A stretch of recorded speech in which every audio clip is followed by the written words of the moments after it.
오늘 말씀하여 주옵소서. 오늘 성령님 우리에게 기름 부어 주옵소서. 오늘 말씀으로 서게 하여 주옵소서. 우리 한번 통성으로 함께 기도하며 나갑니다. 그렇습니다. 하나님 아버지, 오늘 이 아침에도 우리 사랑하는 성도들을 불러주셔서 예배하게 하시고 기도하게 하시고 하나님 말씀 앞에 서게 하시니 감사합니다. 이 시간의 말씀으로 응답하여 주시고 우리를 보혈로 적셔주시고 덮어주시고 새롭게 하여 주셔서 묶인 것들을 풀리며 상처난 것이 치유되며 오늘도 하나님 구부렸던 것이 펴져 담대하게 일어나 나아가게 하여 주옵소서. 이 시간 축복하여 주옵소서. 이 시간에도 그리스도의 피의 옷을 입혀 주옵소서. 예수님의 이름으로 기도합니다. 아멘. 당신은 본질을 누리고 있는가 하는 제목의 말씀입니다. 여러분, 본질 하면 외양, 형태와 좀 반대적 의미를 갖고 있지 않습니까? 모든 것에는 본질이 있다. 영어로 네이처 할 때 그 본질은 각 개성의 속성을 의미하기도 하죠. 일란성 쌍둥이도 다 DNA가 틀리잖아요. 그래서 가끔 무슨 수사를 한다고 할 때 그 사람의 머리칼을 가지고 이렇게 그 사람의 DNA를 추출했다. 그런 얘기를 들어보기도 하는데 오랫동안 잃어버린 아이 친자라면 또 그 염기 DNA 배열이 유사성이 있기 때문에 그걸로 또 찾고 확인하고 있지 않습니까? 본질이 있다. 이 핵 속에는 각각의 고유한 정체성이 있다. 사람이면 사람, 동물이면 동물, 곤충이면 곤충, 식물이면 식물. 믿음의 세계에서도 보여지는 외형적인 신앙의 태도와 함께 진정한 본질적 내용이 있다. 그럼 어느 게 더 중요할까? 본질이 더 중요한 것이죠. 그런 의미에서 우리는 아마 우리가 이 지상에 살 때 우리는 육체를 입고 있고 또 우리는 물질을 입고 먹고 쓰고 있는 존재이기 때문에 물질 중심적인 삶이 되는 것은 매우 자연스러워요. 매우 자연스럽다고 그것이 옳은 것은 아닙니다. 우리가 잘 아는 대로 하나님은 영이시다. 영이신 하나님은 영의 눈으로 그 사람의 마음의 심사, 동기를 살피신다 그랬어요.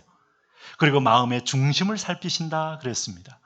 그러면 하나님이 살피시는 기준에 부합할 때 하나님께 잘했다 칭찬받고 상급도 얻게 되는 겁니다. 심지어는 사람이 백인백색이 칭찬을 해도 하나님이 인정하지 않는다면 그것은 전혀 의미가 없을 수 있는 것이 바로 신앙세계의 비밀입니다. 오늘 그러면서 오늘 하나님께서 우리가 믿음의 본질을 가지고 승리하도록 오늘 이 바리새인들의 얘기를 통해서 한 3가지로 말씀해 주고 있어요. 오늘 역설적으로 바리새인이 놓친 3가지에는 바리새인이 놓친 신앙의 본질이 있어요. 첫째는 뭔가 하면 여러분 오늘 42절에 첫째 말씀이 있습니다. 같이 한번 읽어보겠습니다. 화 있을 진저 너희 바리새인이여 너희가 박하와 운향과 모든 채소의 11조는 드리되 공의와 하나님께 대한 사랑은 버리는도다. 그러나 이것도 행하고 저것도 버리지 말아야 할지니라 그랬습니다. 자, 첫째로 하나님이 오늘 바리새인들의 삶의 모습을 보면서 지적한 것은 뭔가 하면 영이 먼저 바르고 잘 되어야 진짜 잘 되는 것이다. 그 얘기를 지적하고 있는 거예요. 거꾸로 바리새인의 특징은 외적으로 또 종교적인 어떤 모습, 전통 이런 걸 잘 지키면 하나님도 우리를 인정해 주리라 하는 착각을 했는지 모르겠어요. 어쨌든 이들의 신앙은 질서가 왜곡돼 있고 거꾸로 돼 있다. 가치가 전도돼 있다. 하나님이 인정하지 않는 신앙생활을 하고 있다.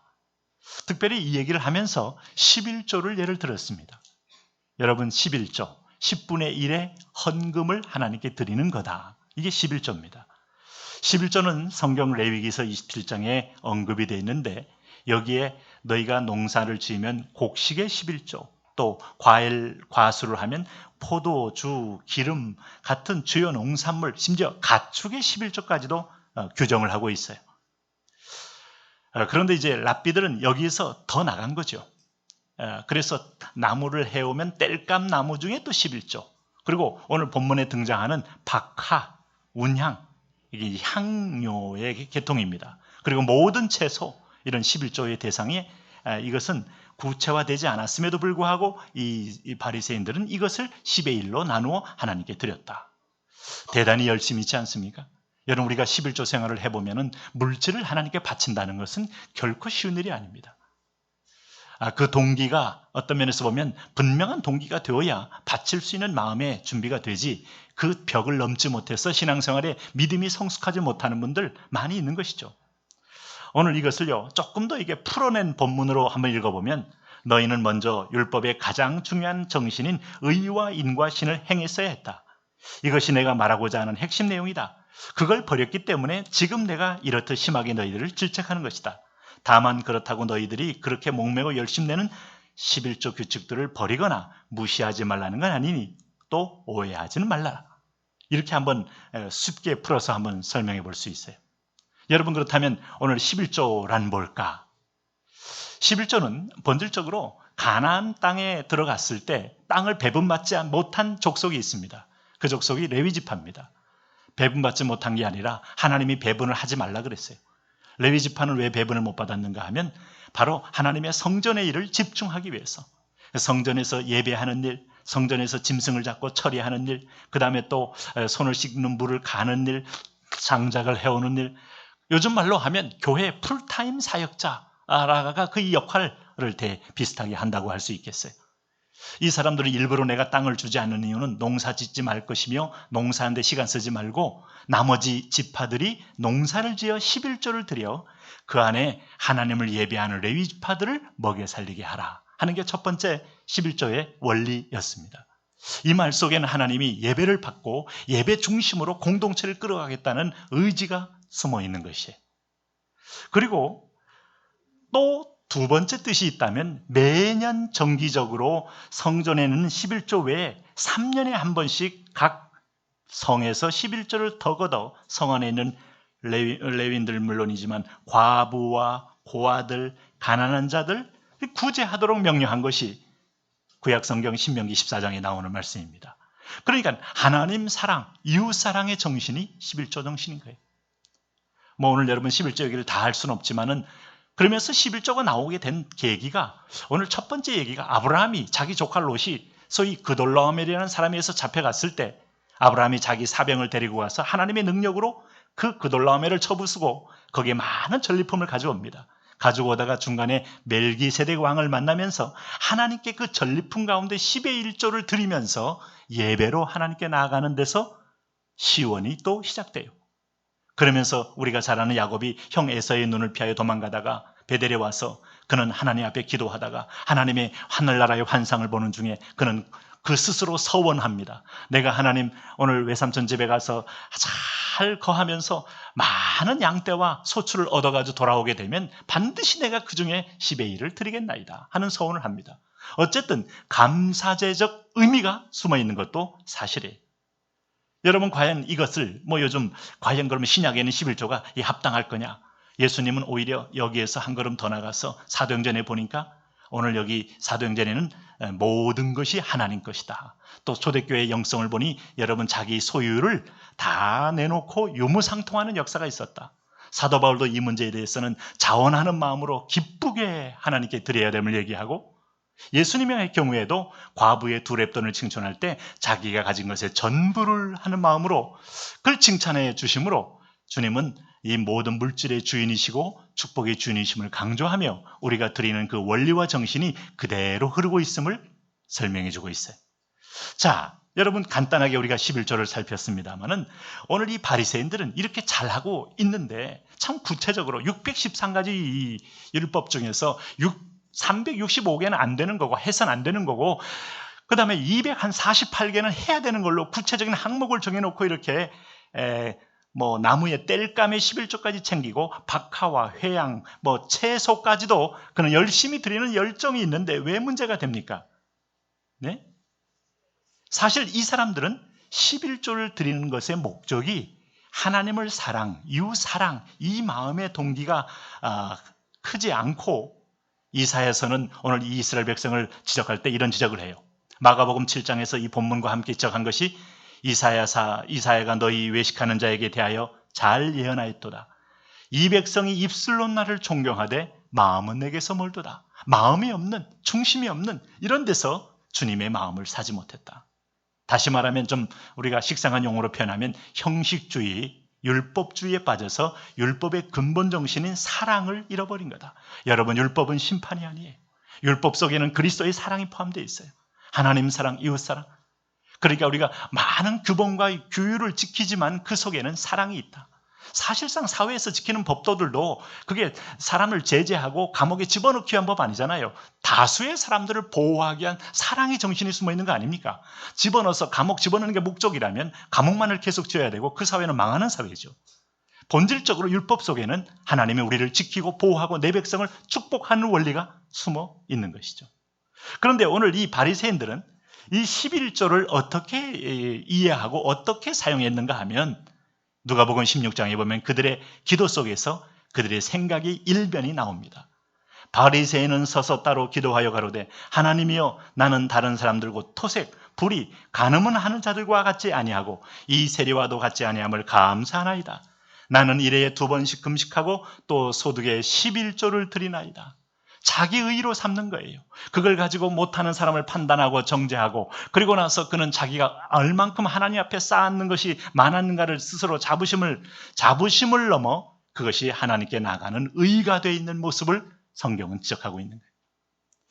여러분, 우리가 오늘 오해하지 말아야 할 것은 우리가 한 모든 공덕과 행동은 의가 되는 것이 아니고 감사가 되셔야 하는 것이다. 감사한 마음으로, 감사는 또 다른 감사, 또 다른 상대방의 감동을 불러일으키잖아요. 그 축복이 있어요. 죄송하지만 요즘 무슨 김영란법이니 뭐니 나왔는데 그거 여러분 참 우리가 이걸 보면 사회가 삭막해진다 어렵다 하지만은 그게 무슨 동기와 이익을 위하여 줄 때는 그 동일한 선물이 뇌물이 되고 있다. 눈을 멀게 하고 있다. 상대방을 영혼의 양심을 사고 있다. 그럴 땐 여러분 정말 사회 악이 되는 것이지만 상서로 고마워서 감사해서 주는 선물에는 시너지가 나는 거고 그 시너지를 통하여 서로 간에 귀히 여기고 존중히 여기고 사회에 살만 나는 거 아니겠어요? 여러분 오늘 이 11조의 정신 속에 오늘 자기의가 아니라 자기의를 드러내고 싶은 게 아니라 이것이 크다면 초대교회의 성령의 역사가 충만할 때 성령의 역사가 흘러갈 때 그 앞에서 거리끼움으로 죄악으로 대행했던 아나니아 삽비라는 헌물해놓고 하나님 앞에 심판받은 인물이 된 거죠. 바나바의 헌신을 보고 교인들의 인정을 받기 위하여 아니면 사람들에게 칭송을 받기 위하여 이것이 이제 문제가 되는 것이죠. 그런 의미에서 보면 오늘 우리에게 있어서 항상 이런 이 바리새인들의 영적 태도가 지난 시간에도 하나님 말씀한 것처럼 그것이 자기 의의 근거가 되니 늘 불편한 거예요. 그래서 예수님 손 씻지 않는 것도 판단의 대상이 되고 예수님이 죄인과 먹는 것도 그들은 견딜 수가 없는 거고 계속 불편한 겁니다. 오늘 그리스도를 믿는 자녀들의 축복은 판단과 정죄가 아니라 내 안에 사랑으로 인하여 내 스스로가 먼저 기뻐지셔야 하는 거예요. 여러분 먼저 기쁘시기 바랍니다. 성경의 위대한 여러분 우리에게 주신 메시지 항상 기뻐하라. 쉬지 말고 기도하라. 범사에 감사하라. 참 인생의 축복 있는 거예요. 제가 이 이리 신광교회의 그 김홍국 회장이 계셔요. 이분이 이제 여러분도 아시겠지만은 국내 최대 축산 전문 그룹이라고 일컬어진 하림의 그 회장님인데 그분의 그 간증을 좀 쭉 읽을 수 있는 기회를 갖게 되었어요. 이분이 지난해 이제 그야말로 2조 원이 넘는 매출을 올렸다. 대단한 거죠. 이런 대기업으로 성장하기까지의 간증을 잔잔히 했어요. 그가 2003년도에 전북 익산 공장에서 불이 났습니다. 몽땅 타는 바람에 900억 원 정도의 재산 피해를 봤다는 것이죠. 그때 그가 한 고백이 이겁니다. 제가 한번 그대로 읽어드리면 당시의 재산이 날아간 것보다는 과거의 여러 가지 일에 대한 생각이 스쳐지면서 눈물이 쏟아지더군요. 모든 게 하나님의 섭리의 역사라는 생각이 들었어요. 그전에는 웬만한 일을 당해도 눈물이 없었는데 회개의 눈물이라고 할까요? 대책회의를 마치고 직원들 안 보는 데서 실컷 울었죠. 모태신앙이지만 교회를 건성으로 다니던 그에게 공장 화재는 자기 스스로 고백하기를 영적인 눈을 뜨게 하는 진짜 화학적 변화를 자기에게 주었다. 그렇게 말을 해요. 그래서 그 화재 이후에 가난한 마음이 되어서 성경을 읽다 보니까 그 다음 장이 궁금해지고 길게 지루하게 느껴지던 설교가 기다려지고 결국 그는 새벽 기도까지 다니면서 새벽 기도를 통해 어려움이 축복의 통로며 하나님 말씀 안에서 살면 고민할 게 없다 하는 결론에 이르게 됐다라고 말해요. 그러면서 자기는 이런 화제이지만 이런 변화에 대해서 두려움이 없어졌다 하는 거예요. 아브라함이 본토 친척 아비 집을 떠날 때 하나님이 예비된 성을 향하여 갈 때 그 두려움은 쓸모없는 것이었다. 공장 화재 후에 3개월쯤 지났을 때 그는 자신이 다니던 이리신광교회가 이제 교회를 건축하는 일에 이제 과업을 갖게 되었어요. 근데 본인은 뭐 장로님도 아니고 보통 사람 같으면 사태수배 정신이 없어 엄두를 못 댈 바로 그때 성전 건축 일을 떠맡습니다. 그리고 그가 그렇게 고백합니다. 전에는 교회 직분을 맡아달라는 얘기를 들으면 바쁘다는 핑계로 피했는데 목사님으로부터 교회 신축이 필요한 얘기를 듣는 순간 내가 나서서 해야 할 일이라는 생각이 들었습니다. 그래서 곧바로 미국으로 건너가 설계회사부터 알아봤지요. 자, 나중에 이분이 이제 장로도 되십니다만 그때 건축위원장을 맡아 일을 계속하면서 새 교회가 땅값 빼고 설계부터 준공까지 450억 들었는데 몽땅 자신이 부담했다는 거예요. 거기에 이제 유치원, 헬스장, 실내체육관, 결혼식장, 레스토랑, 잔디구장, 미국에 부흥하는 교회를 보니까 문화적으로 끌고 가더라. 그래서 오늘 이 지방이지만은 참 멋지고 우중충한 교회가 아니라 문화적으로 끌고 갈 수 있는 내가 할 수 있는 것은 바로 이거다 하면서 영상, 조명 이런 것들을 다 해서 뭐 한번 가보고 싶은 마음도 있습니다. 이렇게 한번 하고 했다는 거죠. 그가 성전에 화재 수습에 몰두하는 게 아니라 우선순위를 바꾸고 여기에 뛰어들면서 그 사이에 그가 이렇게 말합니다. 성전을 새로 짓는 사이에 회사는 어떻게 됐을까?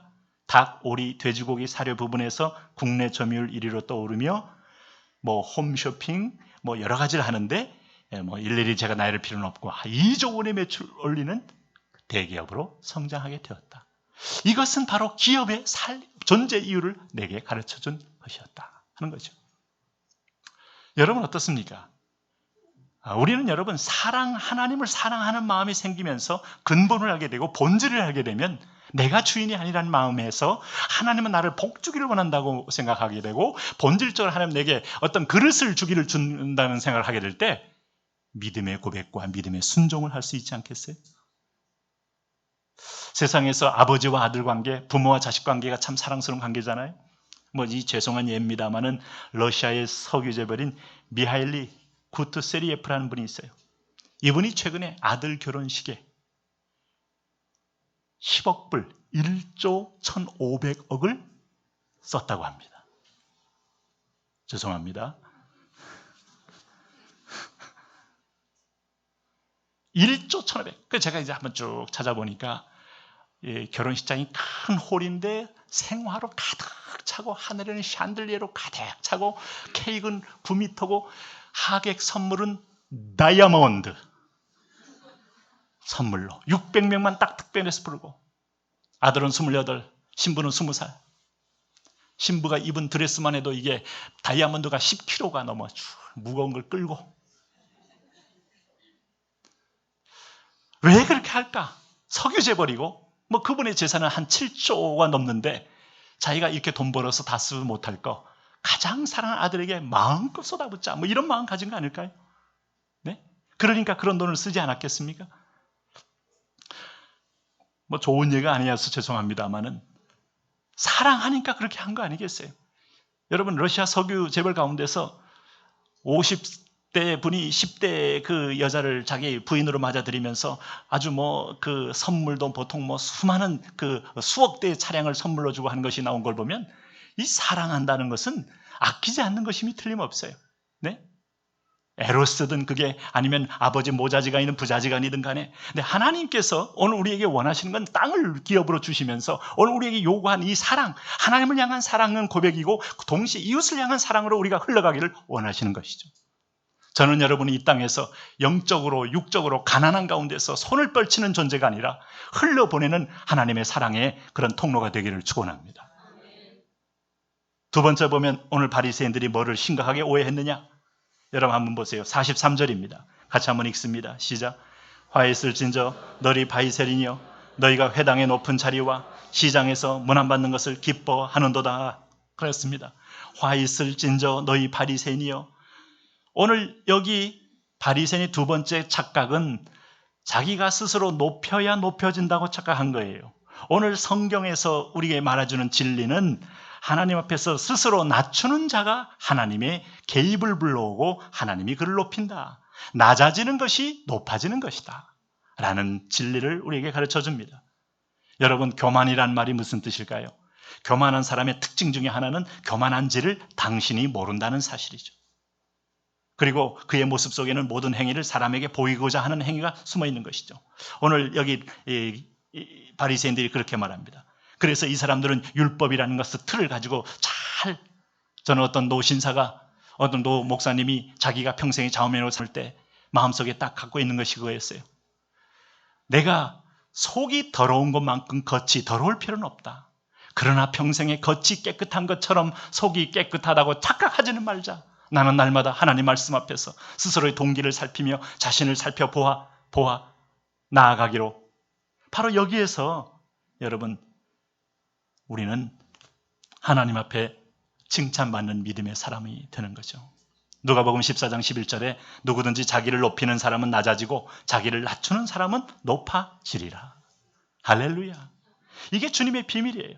그래서 하나님께 우는 사람, 하나님께 내려오는 사람, 하나님께 점점점 자기가 비움을 당하는 사람, 이게 고난이든 이게 어려움이든 이게 힘듦이든 분명히 문이 열리는 거예요. 무슨 문이 열립니까? 축복의 문이 열리고 있는 겁니다.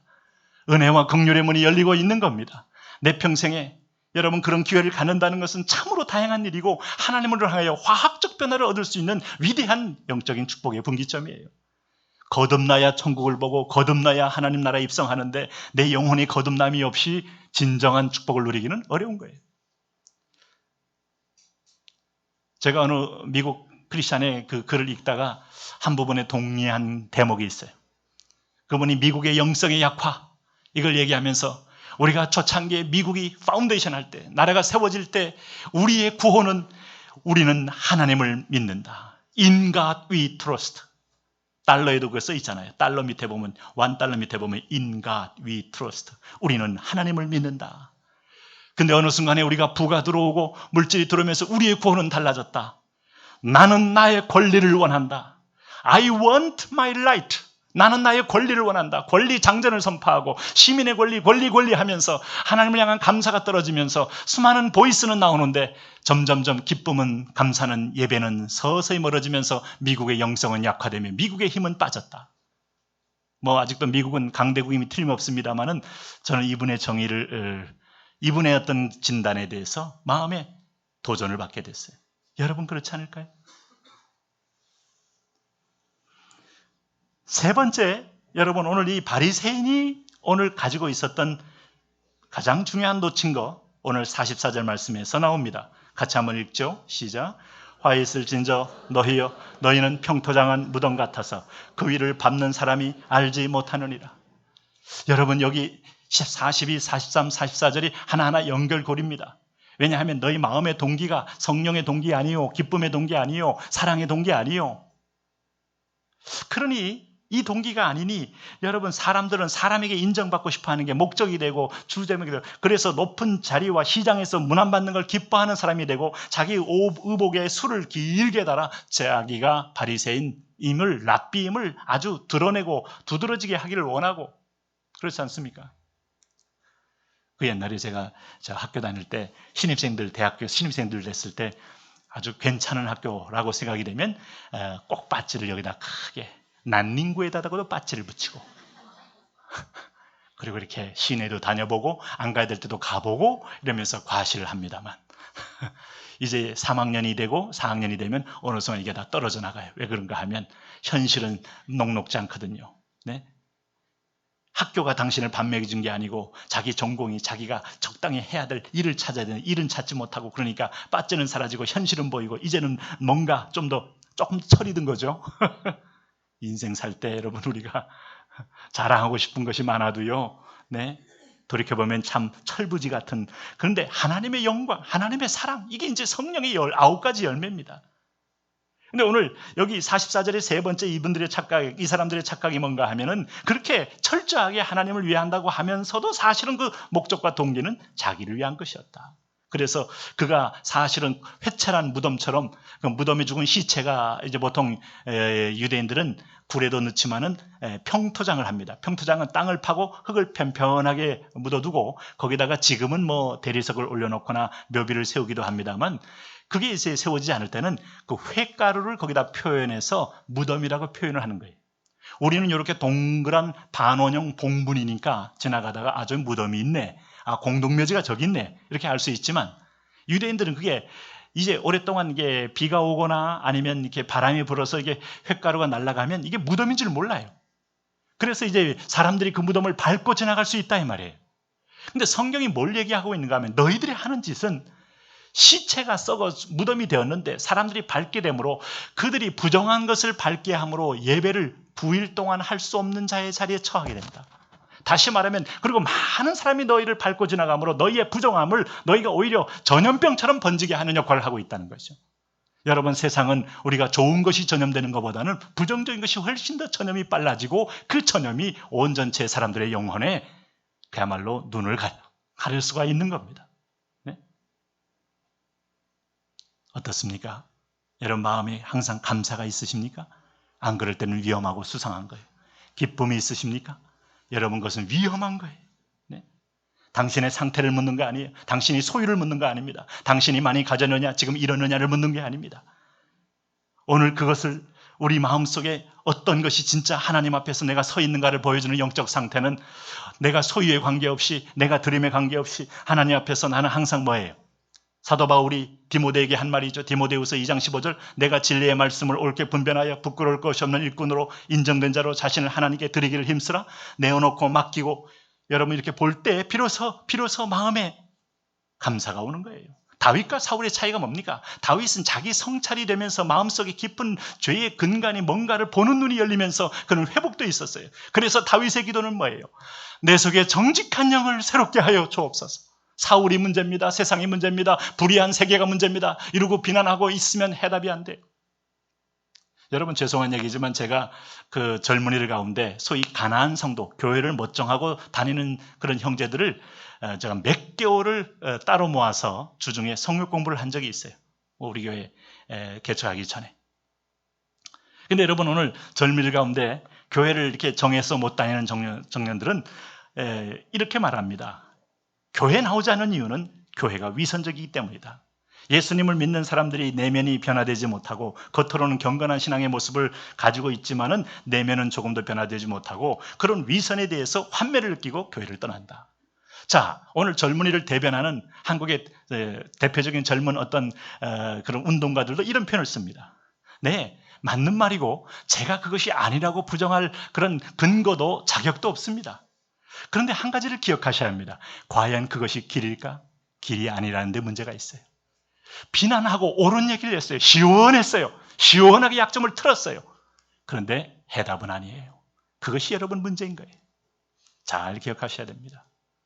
여러분 목마를 때 사이다를 마시면 시원합니다. 해답 아닙니다. 콜라를 마시면 여러분 더 짜릿함지 모릅니다. 해답 아닙니다. 바닷물을 마셔야 되면 배가 부를 줄 모릅니다. 더 깊은 갈증으로 그렇게 해서 교회를 떠나서 빙빙 도는 아이들 속에 한 가지 특징이 있습니다. 제가 성경 공부를 했습니다. 아이들을 가르쳤습니다. 그 청년들의 가슴 속에는 당신이 우리 리더가 되어주시고 당신은 믿을만 하다는 거예요. 여러분 그때부터 이미 그들은 또 다른 실패 속에 들어갑니다. 제가 완전합니까 여러분? 제가 그들에게 인생의 모델이 될 수 있습니까? 선배로서 조언이야 가능하겠지만 결코 그것은 이미 주소가 잘못된 거고 방향이 잘못된 거고 그럴 때 그 청년들의 특징 중에 하나는 기쁨이 없다는 거예요. 오늘 여러분 그리스도가 모든 죄를 짊어지시고 부활하셨습니다. 여러분이 소유를 했든 못했든 간에 승리하셨습니다. 성령의 9가지 열매는 사랑과 희락과 자비와 양성과 온유와 절제와 오늘 하나님이 우리에게 기쁨의 열매를 주셨습니다. 교회는 장례식 치르러 온 것이 아닙니다. 오늘 하나님께 큰 것 작은 것 감사함으로 예배하며 감사함으로 참여하며 감사함으로 승리하는 겁니다. 여러분의 얼굴을 보며 나갈 때 세상은 드디어 정화되기 시작할 거예요. 여러분의 감사의 선포와 고백에 열응하여 여러분 비로소 세상은 캄캄한 세상이 빛이 열리기 시작할 거예요. 그 사람이 직장에 있을, 그 사람이 하루는 일용직에 있든 그 사람이 여러분 오늘 치열한 오늘 학업 현장에 있든 오늘 우리가 고맙다 감사하다는 사람 속에 이것은 하늘의 계시의 이 동기. 여러분 공산당이 사람들에게 많은 환상을 줬잖아요.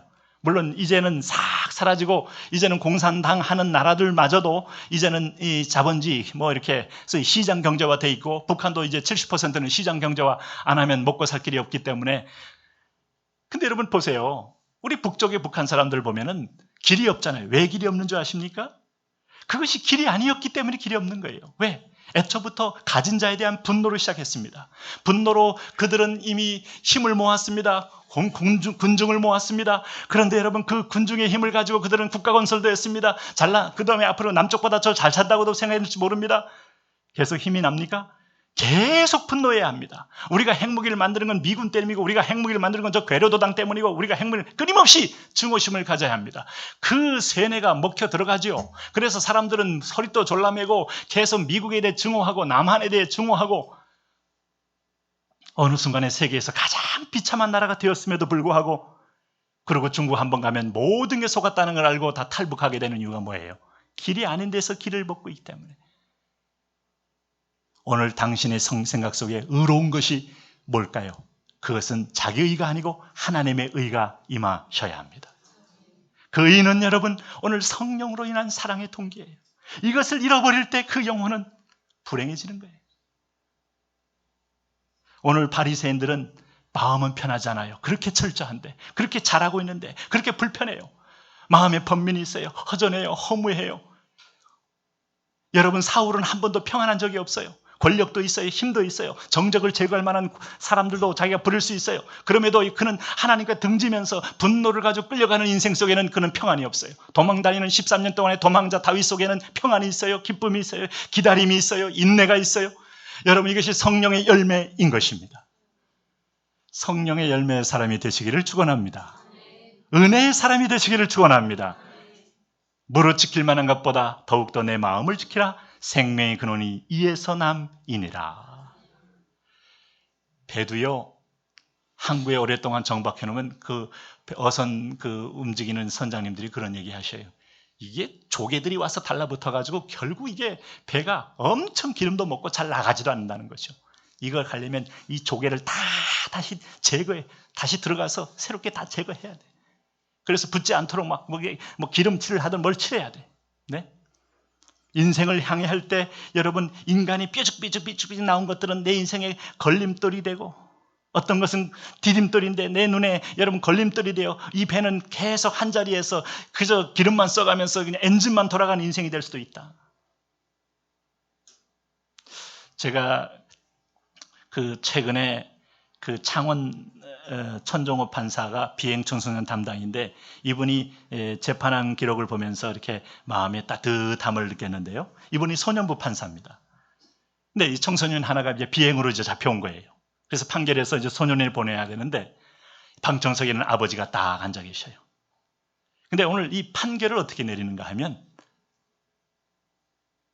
피고는 일어서서 아버지 앞으로 가시오. 아버지 앞으로 쭈벅 갑니다. 무릎 꿇고 크게 10번을 복창하여 외칩니다. 아버지 죄송합니다. 아버지 사랑합니다. 그게 이게 재판관이 재판하는 게 아니라 이상한 걸 시키니까 지금 이게 뭔가 하는데 얘가 자 피고는 빨리 안 하십니까? 빨리 하세요. 그러니까 이제 아버지 사랑 크게 아버지 죄송합니다. 아버지 사랑합니다. 아버지 죄송합니다. 아버지 사랑합니다. 4번을 하면서 눈물이 터져. 아버지가 또 눈물이 터져. 내가 너를 제대로 돌보지 못했고 내가 너를 야단만 쳤던 걸 용서해라. 아버지가 먼저 터져. 자식이 터져. 여러분 지혜로운 거 아니에요? 아버지하고 사랑의 회복을 준 이 판결이야말로 법 테두리 안에서 기막힌 거 아니에요? 이분이 또 그러면서 청소년 상담 센터를 운영한다니까 굉장히 참 지혜로운 분 아닐까요? 소년은 10개월에 처한다. 1년간 처한다. 증오를 키우고 반목을 키우는 자리에서 율법 안에서 그는 판결을 하되 그는 본질을 깨닫게 한다면 오늘 주님께서 바리새인들의 열심을 무시한 거 아닙니다. 이것도 하고 저것도 해라. 너희가 하는 거 귀하긴 하지만 그러나 동기 없는 사랑 없는 것들 나는 참 거기에 대해서 난 너와 상관이 없노라. 너희가 높은 자리는 나밖에 없다. 내 이름 앞에 순종하는 자에게 내가 겸비할 때마다 높여주게 되리라. 너희 이름을 높여주리라. 너희의 사업을 높여주리라.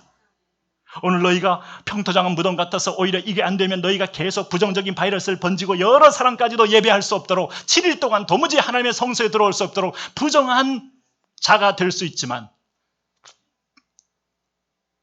오늘 나는 원하는 게 뭔가? 너희는 새로운 희망과 축복의 바이러스가 되길 원한다. 할렐루야. 오늘 여러분 그런 승리의 축복이 여러분에 있기를 바랍니다. 하나님 아버지 그렇습니다. 우리 사랑하는 성도들, 이 아침에도 하나님 주님의 본질적 마음, 주님의 사랑의 마음, 축복해주고 싶은 마음을 우리가 말씀을 통하여 읽습니다. 화를 선포한 것이 아니라 하나님은 오늘 축복을 절박하게 선포한 것임을 알게 합니다. 오늘 우리가 하나님의 이 은혜에 맺어진 바 되어 오늘도 그리스도와 연합한 바 되어 그리스도의 보혈로 덮여진 바 되어 오늘 평강과 자유를 누리게 하여 주옵소서. 그리고 하나님 우리 입술로 인하여 끊임없는 사랑과 축복이 흘러가게 하여 주옵소서. 하나님 우리가 떡을 나누기 전에 내가 주님과 한몸됨을 고백하오니 한몸 되기에 합당치 못한 모든 허물과 죄악을 예수 그리스도의 보혈로 씻어 주옵소서. 이제는 여러분 조용히 떡을 받으시면서 이렇게 기도하며 나아가십니다.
율법의 공인 속에 담겨있는 건 사랑입니다. 법을 얘기할 때, 원칙을 얘기할 때 사랑이 가득 채워지게 하여 주옵소서. 하나님 내가 사랑 없이 하나님 율법만 들먹이며 하나님 정죄했던 하나님 평토장한 무덤 같은 삶이 하나님 내 안에 사랑이 가득해져서 내가 말할 때 회복이 있고 치유가 있도록 축복하여 주옵소서.